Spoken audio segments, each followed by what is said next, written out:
राज्यात विधानसभा निवडणुकांचे पडघम वाजायला सुरुवात झाली।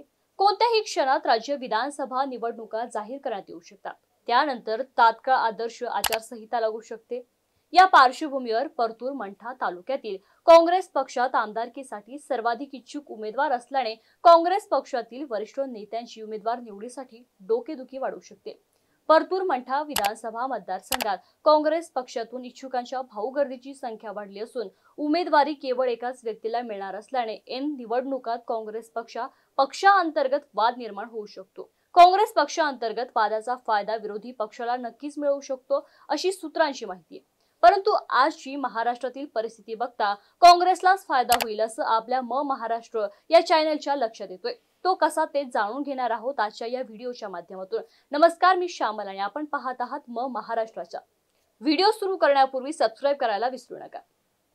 परतूर मतदारसंघातून विधानसभेसाठी काँग्रेसकडून इच्छुक 1-2 नव्हे तर तब्बल 5 जणांनी आपल्या उमेदवारीचे बाशिंग गुडघ्यांना बांधले। यात निष्ठावंत प्रभावी उमेदवार म्हणून कल्याण बोराडे आहेत, तर दुसरे विधान परिषदेचे आमदार राजेश राठोड, अनवर देशमुख, अविनाश चव्हाण, सुरेश कुमार जेतलिया असे इच्छुक उमेदवार म्हणून काँग्रेस पक्षाकडून इच्छुकांच्या शर्यतीत आहेत। वरील 5 इच्छुक काँग्रेस उमेदवार असल्यामुळे मतदारसंघात काँग्रेसचे वातावरण निर्माण झाले, कारण सर्व इच्छुक उमेदवार भाजपची पोलखोल करतात, ज्यामुळे जसा लोकसभेला फटका बसला तसाच विधानसभेला फटका बसल्याची सूत्रांची माहिती सुद्धा मिळताना दिसते।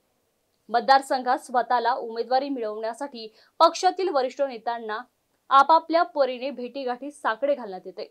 परतूर मंठा मतदारसंघात इच्छुकांची भाऊगर्दी वाढल्याने वरिष्ठांना सक्षम खंबीर उमेदवार निवडावा लागेल, जो तो आपल्या परीने प्रयत्न करतोय। मात्र सध्या तरी पक्षाकडून कोणाला विधानसभेच्या उमेदवारीची माळ घातली जाणार आहे हे सांगता येत नसलं तरी जो तो आपापल्या परीने मतदारसंघात विविध सण उत्सवाचे बॅनर फ्लेक्स लावून पोस्टरबाजी करताना दिसतोय।